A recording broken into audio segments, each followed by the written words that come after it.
Yep, we're back on. Let's run it. Where were we? We were talking about. Did I go straight to prison or did I go to jail? And you went to. Went to Park County, DRDC, back to Park County, then to Buena Vista, and that's where I went to boot camp.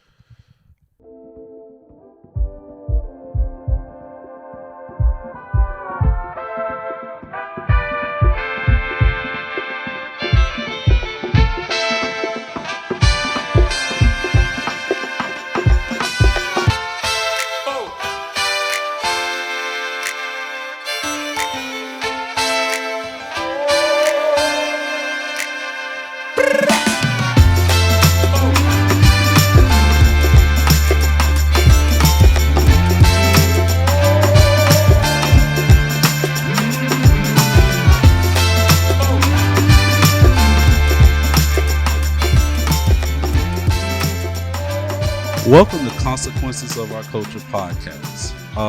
Today we have a very special episode with a very special individual. I'm Randall, and today I have the privilege to sit next to and interviewing an individual that has experienced the lowest of lows and has risen from those said lows. He is a boxer, entrepreneur, a coach, and a public speaker. Today, we're here sitting with Mr. Joe Buckner. Sorry, I butchered your last name. I'm sorry. It's all good. Thank you for having me. Oh, of course. You have a very interesting story. Thank you. It's pretty cool. It's pretty wild. So, how are you doing today? I'm phenomenal. I'm fresh, rarely stressed, blessed. Yeah. I'm good. Watching your videos, I knew you were going to say something like fairly positive. So, you're born and raised in Fort Collins? Yeah. My grandparents' house is like 3 minutes from here. 3 minutes? Yeah. Oh, okay. And your uncle got you into boxing at an early age, around 6? Yes. Yeah. My Uncle Tony. Yeah. Okay. So how did that come about? Like one day he saw his nephew and, was your uncle a boxer? Yeah, my uncle was a fighter. Oh, So okay. he was a 2-time Golden Glove champ in the Marines. At one point, he was one of the top 10 ranked flyweights in the world. And I just come from a family of fighters, honestly. My family, my mom, her brothers, sisters, they were just known in this town as people that fought. And they were known as tough people. So we were raised tough. And my uncle was a state champion wrestler. So from a young age, we were taught to box and how to wrestle because it was important to know how to take care of yourself. Oh, yes. I agree. And so, I remember being a kid, seeing my aunts and uncles fighting in the parking lot with people when they were adults. They weren't kids. Wow. So they get in that's anywhere. just what we grew up with. And in Fort Collins? Yeah, in Fort Collins. Yeah, that's crazy. Yeah, absolutely. Yeah, yeah. There's tough people everywhere. Don't let anybody fool you. Yeah, I got you. But yeah, so they just thought it was really important for us, especially. Even the girls were taught how to wrestle, how to box. So yeah. That's important. Like I teach my children. Well, growing up, my parents were my dad was kind of the same way. Like my dad was in the Marine Corps also, and he was in the Army. And my dad wanted to make sure I knew how to defend myself. So, growing up, I took Tang Sudo and I took karate and just different stuff like that. So, I knew how to, properly defend myself if it came to it. And Amen. And a lot of people don't take it as seriously as it should be, but I feel like every individual shouldn't be like defenseless. If someone comes at them, they should be, their first reaction shouldn't be to like curl up or submit or anything like that. Yeah. They should definitely be able to like take care of themselves. No. And to your point, I would like to also add that understanding how to defend yourself actually makes you more calm in tense situations. It does. Because you have nothing to worry about. No, because you know how to take care of yourself. Yes. Exactly. And so that's what I've been telling people my whole life. Like, it didn't turn us into like a group of like Billy badasses. Right. But I've never been afraid of a human. Right. Like. Right. And that's when bad things happen. When we're afraid. Exactly. That's when you shoot someone because you're afraid they're going to beat you up. Exactly. Right. Yeah. Versus I know how to take care of myself, and I'm probably going to talk my way out of this because even though I know how to fight, I don't want to fight. Right. No. I will, but I don't want to. It's sad that like nowadays we've come to like initial reaction, people's fight or flight. They just like, oh, I got to take care of this. I got to take this person out. There's like no honor anymore. There's just like, I have a problem with this person, kill him. Yeah, absolutely. No, it's sad, but yeah, Would it be a problem if we pause for 1 second? I'm gonna shut that off. okay. Yeah, okay, we're back. So how would you describe your childhood?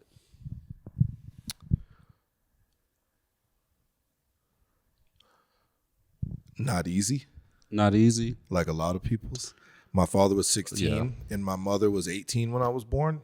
Okay. And then my dad left and my mom was still a young person. So my grandparents took me in and I lived with them for the first 4 years of my life, which was great. But then when my mom got me back, this was a kid trying to take care of a kid. But when she showed back up, she already had my brother. And then a year later, she had my sister. And so, we moved around a lot. We were just one of those families that was always 30 cents away from a quarter, right? So my folks were just broke. And that's not the part that sucked. I saw like domestic violence in my home. My stepdad was an alcoholic. And so that was the part that was tough. Is you're like little and you can't help your mom. Yeah. And so when you grow up and you see that's challenging and it leaves scars. And then also my dad never came back around. So you also grow up feeling like you're leavable because the person who was obligated to love you chose to leave you. So my childhood was tough. I started getting in trouble when I was about 13. On the flip side, I was a very gifted athlete. So that was the A side. The B side is I was always getting in trouble. Okay. Gifted. So, did you play any sports in school? Absolutely, yeah. When I was in high school, I lettered in 5 varsity sports. I was an all-state football player and track athlete. 5 varsity sports? So, you did football, basketball, baseball, soccer? track, and then I played rugby 1 year just because, I don't know, I thought it'd be fun. Rugby up here? Yeah. That's wild. Yeah. Okay. Yeah, they've actually got a great youth rugby program here. Okay. And you continued the boxing? No, so boxing was just something I would do just for fun. Okay. I'm 47, so growing up, there wasn't anyone getting paid $100 million to box when I was young. Yeah. So boxing wasn't glamorous to me. Right. Boxing was, this is how you take care of yourself. So, which I'm fortunate because I love boxing. I probably would not have gone to college to play football. I would have just been like, I'm going to box. And I have friends who took that route, and I will tell you now that their quality of life is not the same as what a 46, 47-year-old person's life should be from getting punched in the head so much. Yeah. And so, but yeah. I mean, sports was my savior almost because I don't know what kind of person I would have been without it. Yeah, no, it's definitely good to like. It was good for me also. Like, in high school I played football mainly, but I also played like a little bit of basketball and soccer. And later on I coached basketball and soccer, but that's just beside the point. It keeps you like occupied with something positive. Yep. And it also shows you how to work with other people, how to work as a team, and how to respect your opponent at the same time. And it teaches you how to be coachable. Yeah, exactly. And take direction. Listen, right? Actually follow before you lead. Yeah. Yes, it does. Yeah, it does. And no, it was good for me because I saw like some of my friends that didn't necessarily have that. Like they had this free time. They would like, spend times in the neighborhoods with like the wrong influence necessarily. Where did you grow up at? I'm from Montgomery, Alabama. Montgomery, Alabama? Okay, yep. Cool. Yeah. Born and raised, first 22 years. Nice. And like they didn't necessarily have that direction. I feel like a lot of times with people, the youth, it's about direction. Like if they lack direction, a figure to, show them, what's right and what's wrong, the proper way to go. Like they usually, follow into other people who haven't had direction also, and they go down the wrong path. But I had a pretty solid foundation. So you, at what age, because this is getting into the story, what age did you start selling furniture? Oh, I was 25 years old. 25? Yeah. You started selling furniture here in Fort Collins? Yes, at American Furniture Warehouse. Okay. That sounds familiar. Yeah. But, okay. And so while you were selling furniture, you were approached by someone wanting to buy, ecstasy. Yeah, Dan. I was approached by Dan. Huh? Dan. Damn, you name dropping. I ain't seen Dan since. And Dan knows he was wrong for what he asked me. Okay. Yeah, he came to you and he said you're black. He said, do you know? He said, Do you're you know black. where I could get some e-pills? No, he said, you're black. You know where I can get some drugs. Right. No, actually, I don't. I didn't. I was like super square. I mean, I barely drank. Like, I still don't really drink. So Yeah. I was like L7 square, worked, went home. And he asked me that. And like now, so when I was young, I don't know that I was the best advocate for myself. And sometimes when you're the only black face, you're just trying to get along, right? Yeah. You don't want to be the angry black guy at work. Right. At 47, I would be him. And if someone asked me that question, we would have a problem. Right, I would check them. But like when you're young and you're just trying not to lose your job because you got benefits, you got kids, you kind of let things slide that you probably shouldn't. And so his question was way out of line. Yeah. But I helped him and I made a little bit of money. Right. I feel like, reading your story and like watching like the videos, your interviews and stuff, I feel like that was like a pivotal point in your life at that point. So Yeah. it was like, I believe you said in 30 minutes I made $100. Yes. And then like after that you left the furniture store? Not immediately after. No. But I'm really good at simple math. Yeah. Yeah. Well, yeah. 30 minutes, $100, that's $200 an hour. And I was like, I make like $1,400 a week. Right. Right. And I work a lot of hours. And I'm not poo-pooing that. I mean, that was in like 2000. You made $1,400 a week? Oh, yeah. This is like back in mid-2000s? This was like 2001, yeah. 2001? Yeah. Damn. Yeah. Oh, okay. Yeah. And, But right. I had no context. I grew up poor. Right. So $5,000 a month, I'm like, I'm still poor. I have a Nissan Altima. I don't have a Benz. I don't have a Lamborghini. I'm poor. I'm poor. I don't want to be poor. And so the $100 to me represented real fast. I was like, oh, I could make $10,000 in a week. Mm-hmm. When you're poor, that's a lot of money. Oh, it's a lot of money. Yeah. I mean, it is. But even if you think about $400,000, like me and you could go out of this door and spend $400,000. Mm-hmm. Oh, yeah. We could walk down the street. There's not a house you could buy for $400,000 here. So that's true. Perspective, right? Right. So, but when you're poor, $10,000 might as well be 10 million. Oh, 100%. And so, yeah, that lunch changed everything for me but I didn't leave right away. He called again. I got him some more. I was like, this is easy. But the next time I brought my own money and I was like, well, let me get some for me because I want to see if people want these. And ecstasy was just starting to take off. I mean, you're talking about 2000, 2001. Right. So here it was just starting to take off. So I called my friends. I said, we're going out. But really, I just wanted to be in the club and be like, who wants these? And I realized real fast, people pay $25 a piece for these. I paid $10. I know. So my 100 became $250. I'm telling you. I was like, wait a minute. 50. And I'm out hanging out. So I went back to the guy and I was like, I'm going to take some more. And then Dan had a friend who was like, I need to buy 100 of those. So then I went from this guy to this guy. And with his 100, with the profit from it, I just bought my own 100. I was like, if the price is $7 now and people are going to pay me $25 a piece for them, I'm all in. That was when I stopped working at the furniture store. A lot of profit, yeah. And I feel like, especially for like our inner city youth, like that's like super enticing. Like you've been in poverty most of your life, and then this opportunity comes around where you could make like super overhead, like super profit. Yeah. Like you could double your profits, and you see a lot of people like see like nice things and say, I want this, I want this, I want this, I want this.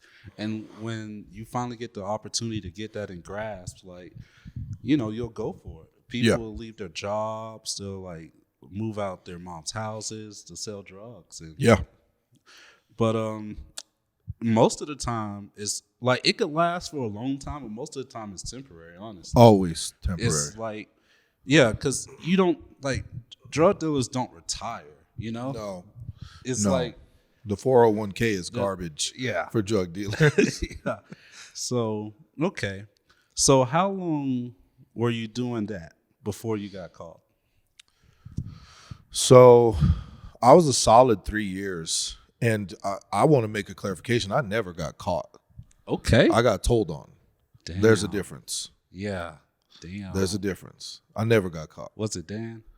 What's that? Was it Dan? No, Dan was way out of the picture. Okay, at this point. Dan's out the picture. Because I didn't work at the furniture store anymore, so I didn't even know Dan anymore. I should find Dan though. Me and Dan should talk now. Yeah. 22 years later. Yeah. He's probably somewhere out in Denver.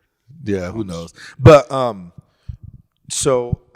no, 3 years consistently, and then the way that it always works is a guy who works for one of your guys gets caught, tells on that guy. Right. That guy inadvertently trusts someone that because he's just being greedy, and that person somehow finds their way to you, and now you're under investigation. Right. So that's actually how it happened. But I always like to make that I didn't get caught.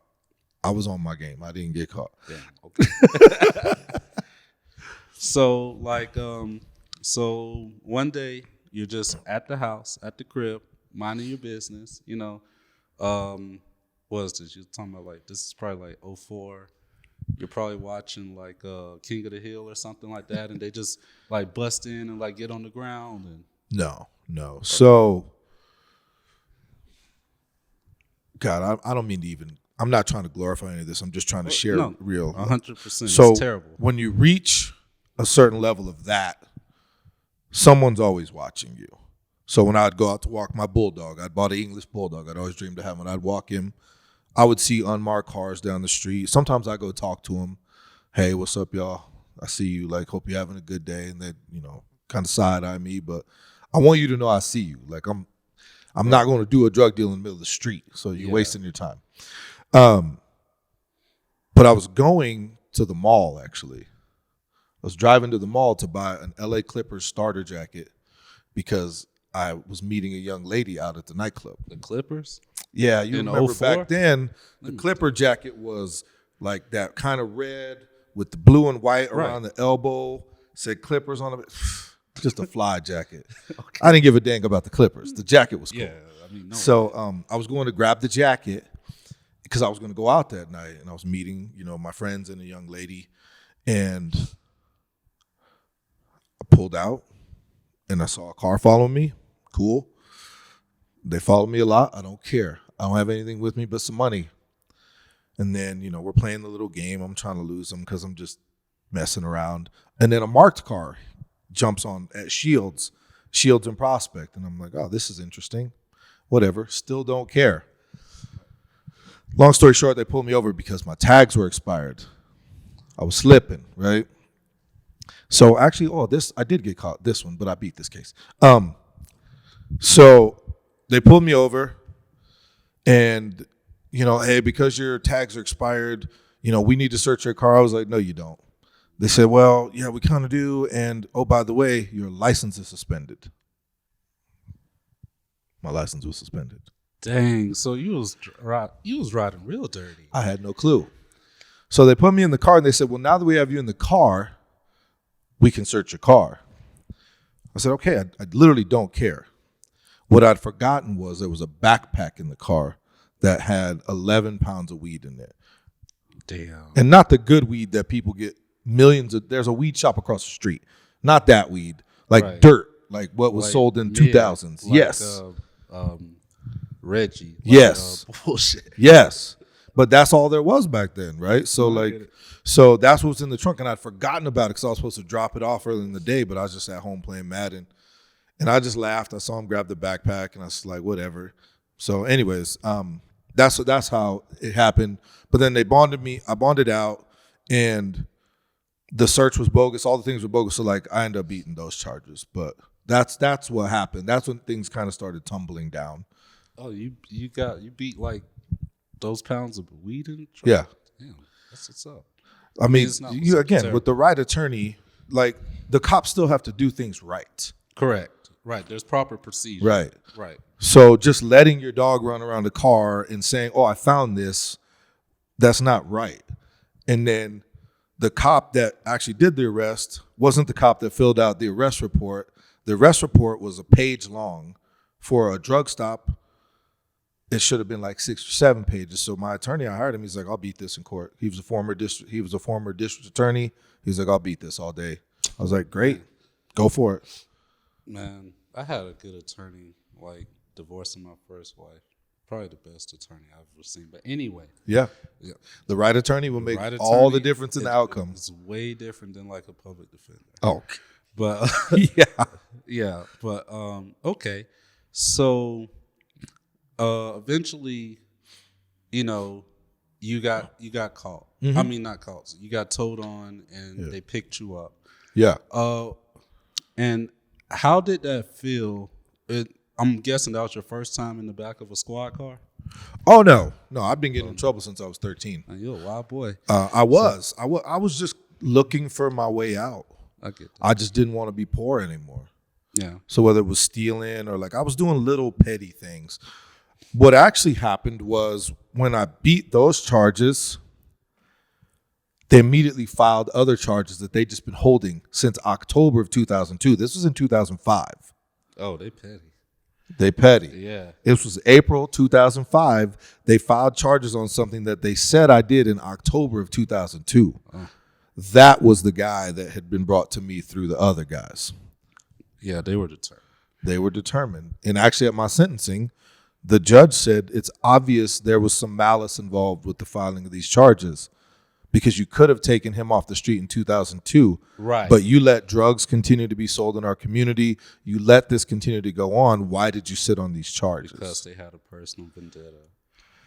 Okay. So, you're in court and, you're standing in front of the judge and, they read the charges or whatever. Yeah. And then, sentencing. They find you guilty. The judge announces sentencing. And it was like 5 years? Yeah, so I went into court with an open sentence option of 0 to 12 years. So I could have gotten probation. I could have got 12 years in prison.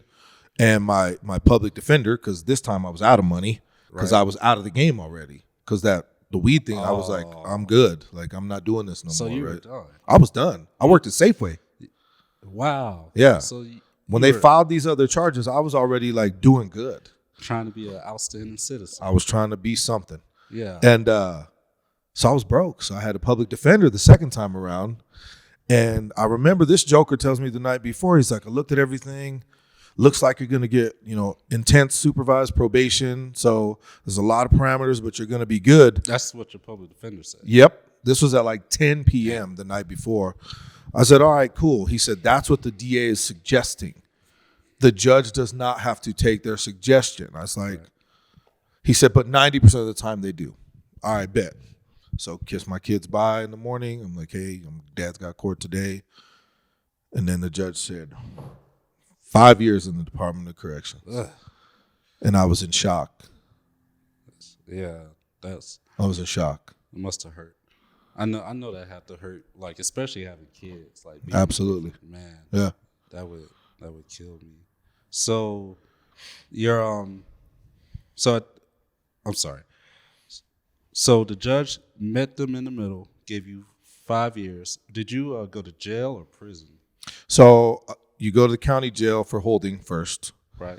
And I was there for 2 weeks, and then I went to a Department of Corrections holding facility in Park County, which is commonly referred to as Gladiator School. So I went there, and then I went to DRDC, which is in Denver, which is a maximum security prison in Denver, and that's where you get classified. And then I went back to Park County before I went to Buena Vista. Okay. All right. This is getting interesting, but we got to take a break. Yeah. We're going to take a short break. We will be back soon.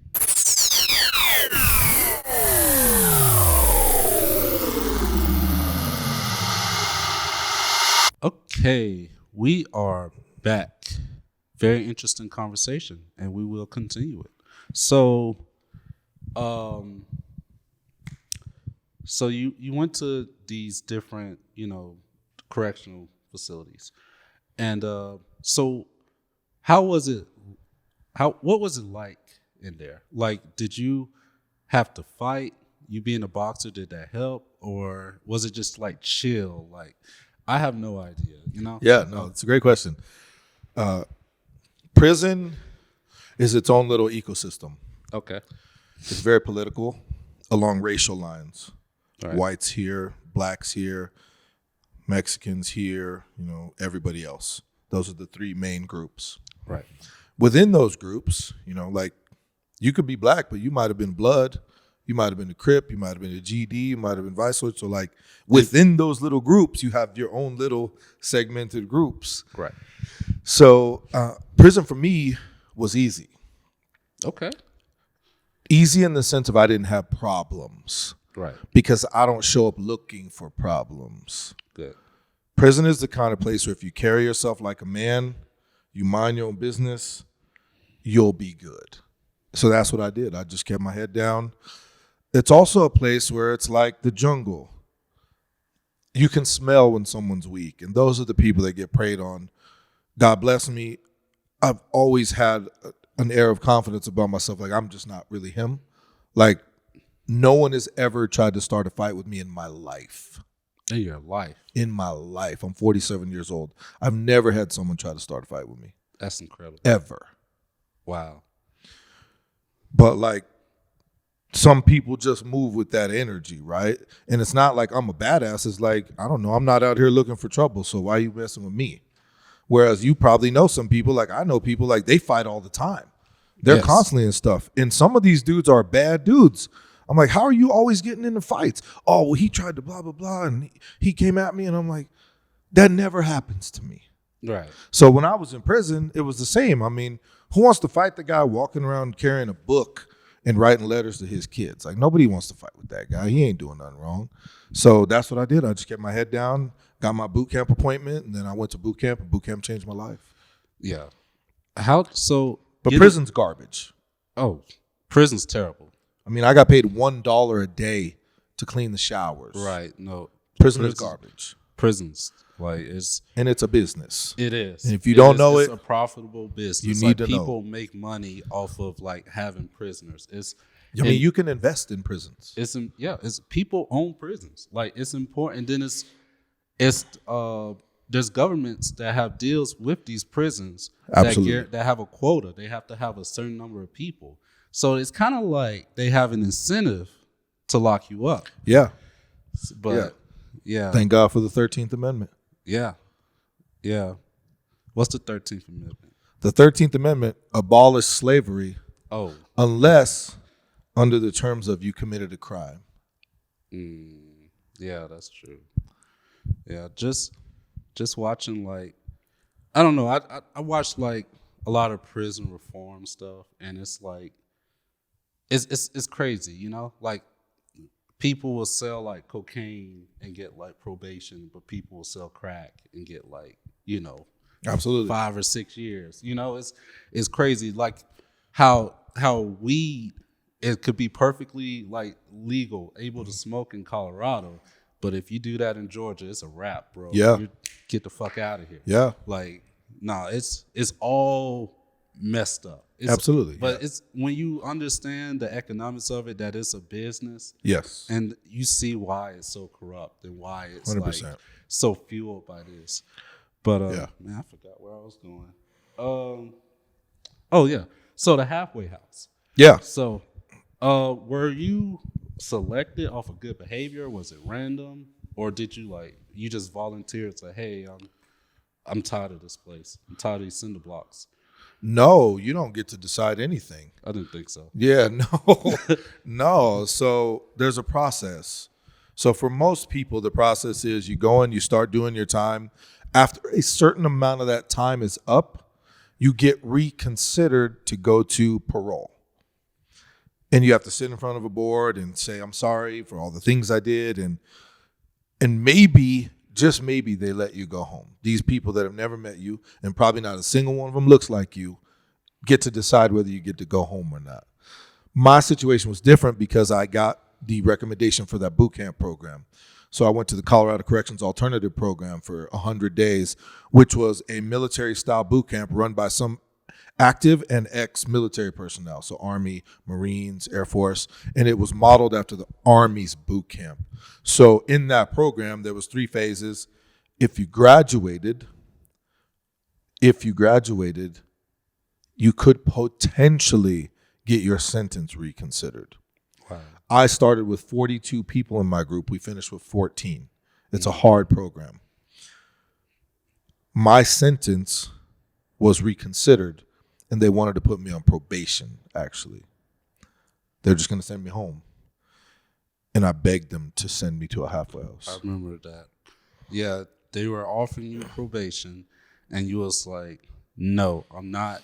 I don't feel like I'm ready. I wasn't. To, necessarily be out in the world. Because, probation's just you being out, you just checking in. Yeah. Yeah, you don't get in trouble. Nope. Yeah. But I didn't have anywhere to live. Right. I didn't have anywhere to live. I didn't have clothes. I didn't have shoes. So basically, you're going to put me on the street, and you're going to ask me to do right, living on the street with no job, no house, no clothes, no nothing. Yeah. You're going to just shove me on my way and say, do good. Be a good boy now. Right. We didn't set you up for success, but do your best. So for me, I had to take it upon myself to set myself up for success, which is why I asked Lieutenant Quintana, will you please recommend me to a halfway house? And he thought I was insane. But I had made a decision that I was never going back to prison ever. Right. Well, ever. You knew yourself. Like a lot of people, well, most people would have jumped at that opportunity because it's like, hey, it's basically, it's I'm out. I'm done. Yeah. And a lot of people would have jumped at that, but you knew that like me doing that, you wasn't ready. You doing that, you weren't ready, and you didn't want to end up in the same situation. Right. Right. Like it's good to know yourself. Absolutely. Like to know like what tempts you and stuff like that. A lot of jail is made up of repeat offenders. Oh yeah. And people they get out and they hang out with the exact same people and yes. then like they need money or something, they'll do the exact same thing that got them to jail. They're being watched anyway. Yep. And then they go back. Yeah, 75 out of 100 go back within 3 years. Yeah. So that's crazy. Yeah, and I was very fortunate, though. When I came back, I knew a lot of the same people, but they were still doing the same things. And with love, they said, we already know you're going to be watched, so we're not going to hang out with you anyways. But we also know you, and we know you don't want to go back there. So we're double not going to hang out with you. If we see you, it's love. Right. But don't call us. Don't come by. Like, we're good. And I was also good because I wasn't going back there. I needed to be there for my children. I needed to be a different person. So for me, the decisions were really easy, even when they were the hard decision. Sometimes the hard decision and the right decision are the same decision. Yes.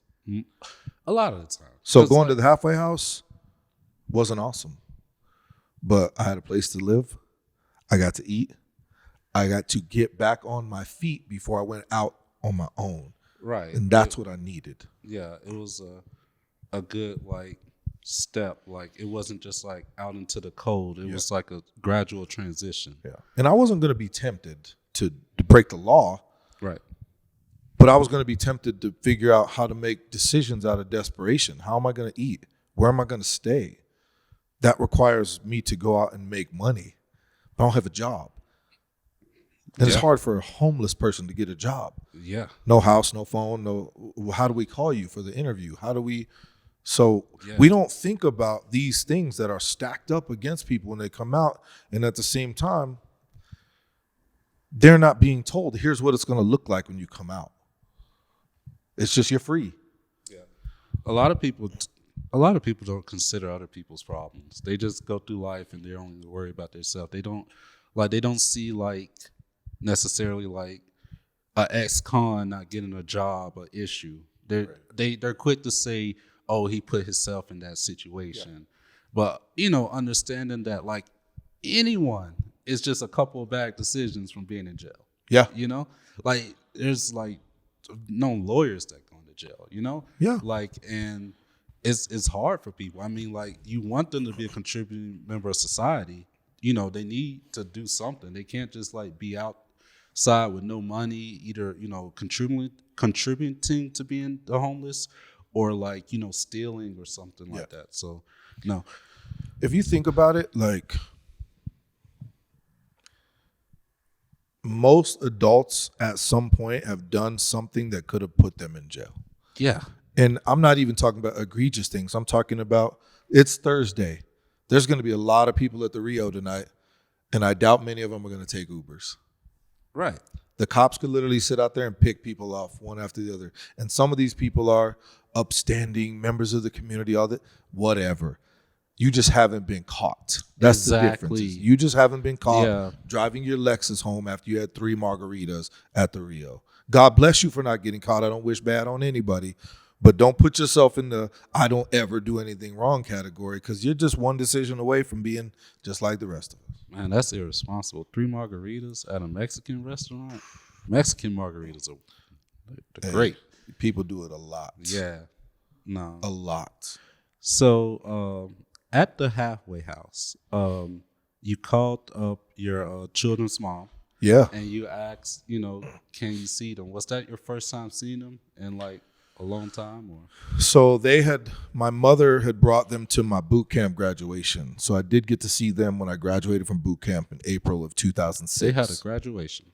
Yeah. And you said they had 3 phases. Was it red, white, and blue phase? No, first phase, second phase, third phase. Okay. So, and then, you graduate if you make it through third, and your family gets to come. That's the only time. You don't get visits when you're in boot camp. Was it 10 weeks? 100 days. 100 days. Yeah, 100 days. So I was there. I got there in January, and I was done. The day I found out I was going home was April 12th. So okay, yeah, I was in the Army. I remember when we boot camp. That's all I was. Yeah. But okay, so how did it feel like to see your children and them not having to see you like behind bars or anything like that? Like, oh, it was the best. I remember my son was jumping up and down. He was on the other side of the deal. And the lady was like, he can come over. Normally kids can't come over, but he can come. And he came running around the thing. And it was beautiful because I had always been very self-centered. Like, I'm just doing what I got to do. Like, everything's going to be fine. I never thought about how this was impacting my children. My mom, their mom, even though we weren't together, like leaving her with all that responsibility while I'm in jail. Like, all of these people are being affected. And so seeing them just renewed my faith that being in this halfway house is the right choice, and I'm going to do everything I can to get back with them as soon as possible. Okay. What happened to the lady that you went to see the mall with when you got caught with the bag of weed? She's gone? She's married to someone else, got some kids. Like, yeah. You want to hit her up after you got out? Oh, she was married when you... Okay. No. I didn't. When I got out, so that's another thing. You have to have a completely different mindset. Right. When you get out, other than I'm going to go back to my old life. So I didn't date for a year. I didn't date. And the big thing was, number one, I can't be distracted. Number two, who wants to date someone in the halfway house? And I know people do it, but my thought process was just like, I don't have a car. I sleep in a room with 7 dudes. Yeah, you really got nothing. I got to check in. Like, what can I offer someone of value? Right, and I want someone of value. So a year, I just focused on me. Focused on saving my money so I can get out of the halfway house. And I got out of the halfway house in record time. I mean, I got out of there in like 4 months. They're like, man, you're good. Go. Okay. And was it during the halfway house or right after? Like, it was probably during. You said your job was to find a job. Yeah. So every day you walked, 7 miles a day? So I used to walk every day to look for a job. Right. But then I got 2 $7 an hour jobs, and I would walk 14 miles a day between the halfway house and my 2 jobs. Every single day. Rain, sleet, snow. I walked 14 miles every single day because I understood nobody's going to hire me as the CEO of anything right now. Right. I just need an opportunity. I just need people to see how hard of a worker I am, how committed I am to changing my life. So whatever you have, I'll take it. And so it just so happened both jobs were about 3.5 miles from the halfway house. And I worked both of them every day because also I didn't want to be sitting in the halfway house. It's desperate in there. It's sad. It's sad, yeah. It's dudes that would just sit in there all day. I can't find a job. I'm like, you're not looking hard enough. Right. You're not looking hard enough, my guy. I could say I never had that problem. Well, I've never been unemployed for more than like a month. Yeah. Because like for me, before I was in the Army when I was younger, if I like got fired or like, wrote off the schedule or whatever, I was always looking anyway. I was always looking for a job. Like, and then it was a numbers thing. Yeah. I would apply to like, I've applied to like 150 places at one point. Yeah. And then like, it's enough. At least 15 are going to call you. Yeah. You know? So like when people say I can't find a job, if they live in a city, I kind of see it as an excuse. Like you're not, putting your best effort. You're being lazy. If you don't put in your best effort, you're just gonna blame the system or society or whatever, and you're just gonna, sit on your ass. Well, and they're not looking for a job. They're looking for a dream job. Right. Right. I can't find a job that's gonna pay me $100,000 a year to do nothing, to just like hang out. Right. But someone that's determined is going to take whatever opportunity is in front of them because they understand my $7 an hour is better than your $0 an hour. Exactly. I'm winning this game, right? And so that was me. And the other part of it too is, for people that are listening, it's also how you show up. So when I was in the halfway house, I was respectful. I never caused problems. Yes, sir. Yes, ma'am. No, sir. No, ma'am. I followed all the rules. So one of the jobs I got, they called me down to the front desk at the halfway house because they saw me every day. I put on a suit, same suit, I only had one, and I'd walk and look for jobs. And they saw how dedicated I was. They called me down to the front desk. The lady goes, I was just eating lunch at Gibbs Bagels, and they have a sign up that says they're hiring. I'm going to give you 2 extra hours of pastime to go apply for the job. I said, thank you. She said, I see how hard you're working. I see how you're trying. Go down there. So I went straight down there. Dude interviewed me on the spot. He was like, can you start Monday? I said, I could start today, but Monday's great, right? So how we show up, if we show up, in our prison clothes, pants sagging down, like whatever, like people aren't going to take you serious. You have to show up like, hey, I'm ready to make this change and be this next person because that person got sent to prison. Right. So I don't know if I want to be him anymore. Right. Okay. So how you show up really, really matters. And I wore a suit. Yeah. I wore a suit to interview at a bagel shop. You got to look presentable because like it shows that there was effort put in there. It shows that like, oh, I'm not just doing this because I have to. It shows that I want to change my situation or I want to, be here and excel, That man said to me, why'd you wear a suit? Because he's wearing dirty T-shirts, shorts. He said, why'd you wear a suit? I said, because I need you to know how serious I not only take this opportunity, but how serious I take myself. All right. No, Hired on the spot. I wore a bow tie to an interview. And like I got the job, and my nickname was Bow Tie for like a solid like year and a half. I don't know that I've ever worn a bow tie. I was trying to be stylish. But we're gonna take yet another break, and we will be back shortly. Cool.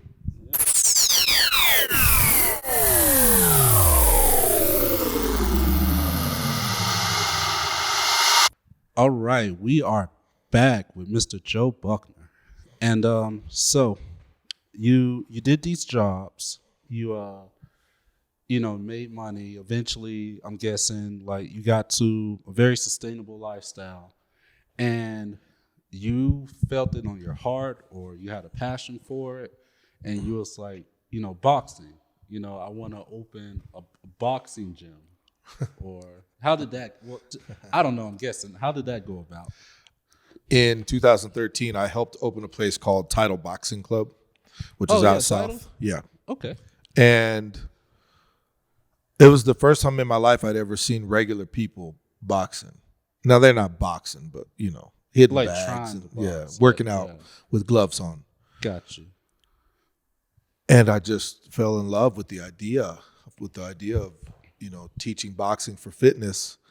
And so I helped them open. And I went there for 3 years, and then I had actually moved up my station in life. I'd gotten to a pretty good point. I was working in major accounts for business-to-business sales for a large copier company. And Okay. I'd built what a lot of people would call the American dream. You make 6 figures or more. You got a nice house, nice cars. I mean, you went from getting what, $1 an hour cleaning showers to to $55,000 months. Hey man, it was good, right? And I hated every minute of it. Okay. I hated every minute Why? of it. So my heroes are Malcolm X and Dr. Martin Luther King Jr. Okay. Being an athlete, people always assume I'm going to say, an athlete or someone, but like those were my heroes, people that had impact, people that left a legacy, people that were willing to give themselves for the greater good. And that was always my calling. When I was a kid, I had posters of these men on my walls. Like that's how deep it was for me. And so I just had this calling on my heart that I wanted to share this story that you and I have been talking about. But because I was calling on C-level executives, I kept getting the pushback, like, you can't share that story, Joe. Because if these people hear that story, they're not going to take your call anymore. And I used to think, that's sad because that means I don't get to live authentically. I don't get to be me. And I want to share this story, not to edify myself, but because I think it can help somebody out there who's struggling. So I wasn't going to quit my job because I'd gone from nothing to something. And God has a funny way of forcibly removing things sometimes if that's not the direction you're supposed to be going. Amen. Yes, he does. And so I remember talking to my best friend, and he said, how's everything? I said, I hate my life. And he was flabbergasted. He's like, you've been homeless. You've been in prison. What do you mean you hate your life? I said, I don't like what I'm doing. He said, what would you do? I told him. I said, I'd open a boxing gym, and I'd play the coolest music, and I'd put people in a room for 45 minutes at a time, 4 or 5 days a week. And I would talk into a microphone and share words of wisdom and encouragement and really breathe life into people. But I'm never going to quit my job. And a few weeks later, my job quit me. Hey, it happens. They had put me in a national role at this point. And I got a call right before our weekly sales meeting. Hey, we just let go of our CFO. We just let go of the head of human resources. And unfortunately, because you're the only person that doesn't work in office, we have to eliminate your position also. And so I hear you. I'm faithful. I listen. Now what God was saying was, now the only thing between you and this is air and opportunity. What are you going to do? And to make it worse, I got a job offer that next Monday. Hey, heard you got let go. We want to come bring you in. We'll pay you the same salary.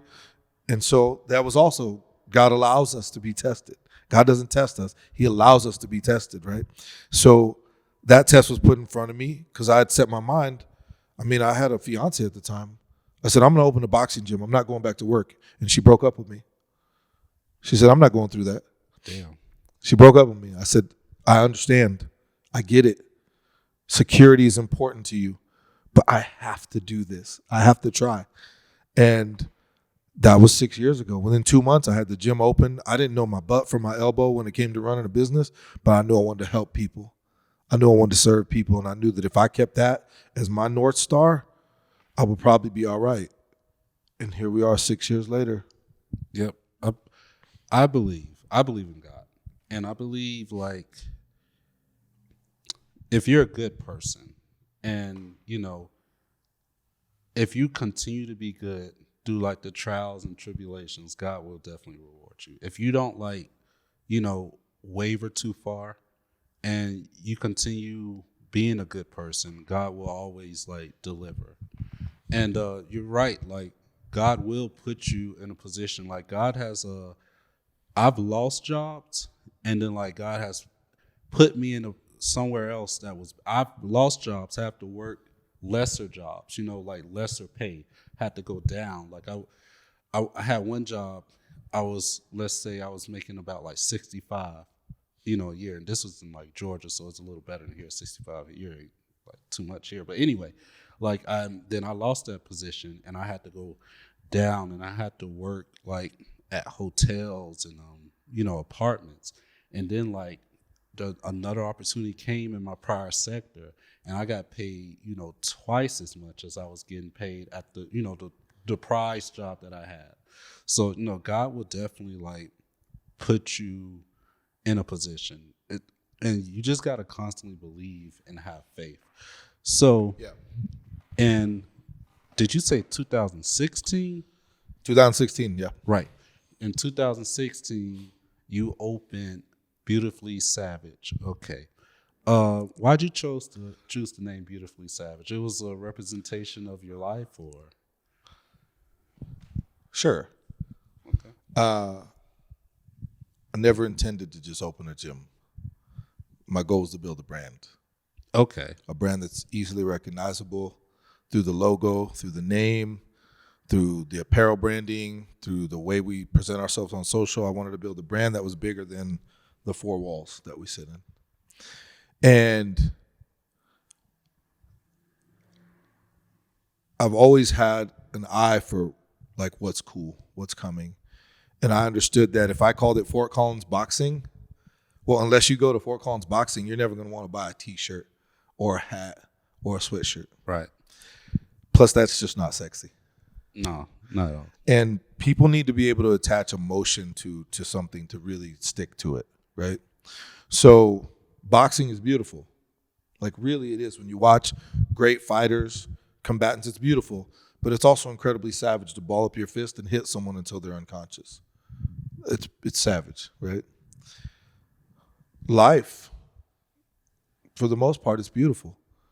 A sunset, sunrise, falling in love, seeing your child born, it's beautiful. Life can also be incredibly savage. One of the most successful guys I know in the world, he has everything. Couple $1 million house on the lake, beautiful family. We're together in Las Vegas, and he gets a call that his wife has pain in her leg, and she doesn't know what's going on. She goes to the doctor. She has stage 4 cancer, and it's all through her legs and her spine. Ooh, that's heavy. Life can be incredibly savage, Yeah. right? People from our inception are beautiful. If you put 5 little kids of different races on the floor, they just play. Right. They're not like, you're brown, they just play, right? But people can also be incredibly savage too. We all have a dark side. So for me, to be a whole human, you have to acknowledge that, yes, I am beautiful, but I also have darkness in me. And that's okay. As long as I can keep my foot on its neck, I'm good. But I know that it's there. Okay. All right. So that's very beautiful, by the way, too.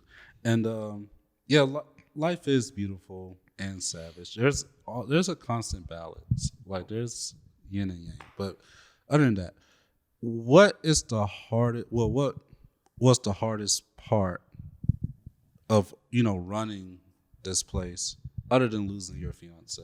Like, oh no, that was a win. Okay, I feel you. I feel you. Not because she's a bad person or I'm a good person, but you only want people by your side that are 100% on your side. Right. You don't have time for sometimey people, right? So That's a win. Yeah. No. You opened this place and you opened a location in Wellington. Yeah, Wellington was actually the 5th one that we'd opened in the last 6 years. Yeah. How many do you have? Currently, we have 2 left. Okay. 2 closed in COVID. Oh, man. That's fine. Wellington closed last week. Damn. So we have Cheyenne and we have Fort Collins. Okay, Cheyenne. Okay. And, the day-to-day operations are beautifully savage. Like, so, you sign up, you come in, and you have like a 45-minute course, and you actually show like, those posers who are, wearing boxing gloves how to defend themselves. Yeah. So for us, that's everyone, because Right. most people don't know how to box. That's true. So we show them how to hit a heavy bag because they're here to work out. They're not here to be boxers. Okay. It's right. more So about exercise than anything. They do 6 rounds, 15 minutes on the heavy bag, and then they do 15 minutes here on the floor doing functional strength movements. So whether it's, swinging a kettlebell, squatting, pressing, pulling, so we go through all the 4 primary movements. We hinge, we squat, we push, we pull, but we slam medicine balls, we jump rope, we train the way the fighters train. So it's the best workout around. It's probably the best workout in the country, honestly. Okay, I hear you. All right. And so, yeah, we'll wrap this up. But I just want to give you your flowers because, it's good to have examples, right? It's good to have people that you can necessarily relate to. Not necessarily saying it's for everyone, but a lot of people look for people to look up to. And it's good to, see a person who has, had it, lost it, and, was able to build their way up. They just didn't give up. You were Nino Brown, and then they knocked you down. You was cleaning showers for $1. I was $1 an hour, and then you worked. You were willing to do whatever it took to build yourself up. You walked. You walked the walk. You went miles. You worked yourself up to a decent corporate job, and then you realize it's this might be good, but this isn't necessarily for me. This isn't the glitz and the glamour. This isn't necessarily my calling. And, God put you here and you opened, this boxing gym. Well, this boxing training facility. And it really is a beautiful thing. It's beautiful for anyone to open anything, to have ownership, to decide to stop being a worker for the rest of their life and to actually, be their own boss. That's a beautiful thing. But to come from your situation and for you to constantly stay determined and stay on the right track and make it to where you are, it's a very beautiful thing. And I commend you on that. Thanks. I appreciate it. Thank you so much. Yeah. I appreciate it. And that is about it we have for today. Oh, you want to give them your Instagram your handles and all that cool stuff? Yeah, so you can find me on Instagram at Mr. Mr.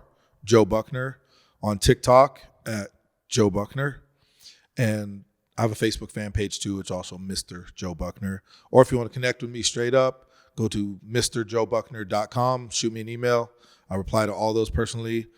Every single day I'm on them. So yeah, those are the 4 ways that you can connect with me. Okay. And in the most poetic and beautiful way, who is Joe Buckner?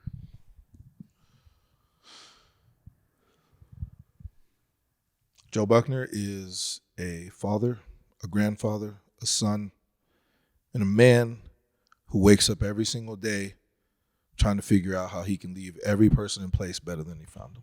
Amen. And before we go, who's your favorite boxer? Ever or right now? Ever. Marvelous Marvin Hagler and Pernell Whitaker. My 2 favorite fighters ever. Okay. Tie. So I know you said favorite, but they're tied. Right. I say Sugar Ray. Sugar Ray's, he was great. He was pretty phenomenal. Yeah. Well, that's it. Marvin Hagler beat him, though. Just for the record, Marvin Hagler won that fight. Oh, wow. Damn. So that's it. I hope you guys took something from this. This man didn't make excuses. He made possibilities. Amen. And that's it for this week. Like and subscribe, and we'll see you next week. I'm Randall. I'm Joe Buckner. You guys have a great day.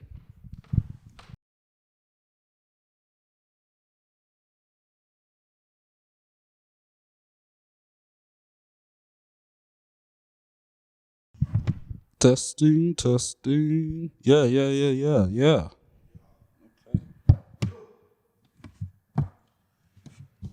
like Outcast? I love Outcast. Yeah. No, they're great. They're that's who? Chuck Styles? Yeah, I knew that was an Outcast because in the picture of Stank. That wasn't Stankanova. What's that? Stankonia? Yeah, Stankonia. Yeah, he has a fro. Yeah. So I knew that was. No, that's MLK and Malcolm X. Yeah. So that artist, that's Jean-Michel Basquiat, That artist name is Chuck Styles. Yeah. Chuck Styles is a black artist. He's unbelievable. He's incredible. So, Okay. Yeah, he started doing a bunch of stuff for Major League Baseball, NFL in the last couple of years. He did a bunch of stuff with Marvel for Black Panther. Right. Yeah, Chuck Styles is that guy. Yeah. No. Malcolm X and MLK. Dexter Avenue Baptist Church is in Montgomery. Yeah. And like, well, you would know. You know all about that. Selma to Montgomery Yeah. marches, stuff like that. There's a lot of history there. They have Absolutely. like the National Lynching Museum. They have like a Civil Rights Museum. They have a lot of stuff. And the city's majority black, believe it That's or not. dope. Yeah. I believe it. Yeah, it's pretty nice. And then like it was the first capital of the Confederacy before they moved it to where the fuck they moved it to. I can't remember. And it also, was very big key player in the civil rights movement. So it was part of the Civil War and the civil rights in some respect. But no, it's a pretty cool place. It's kind of tough though. But okay, so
Let's go. testing. Welcome. All right.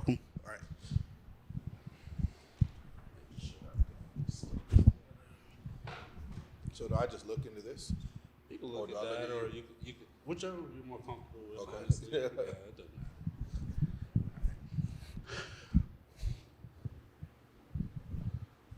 I wrote the questions on the notepad. Cool. Do you edit these on your own, or do you have a team? I do.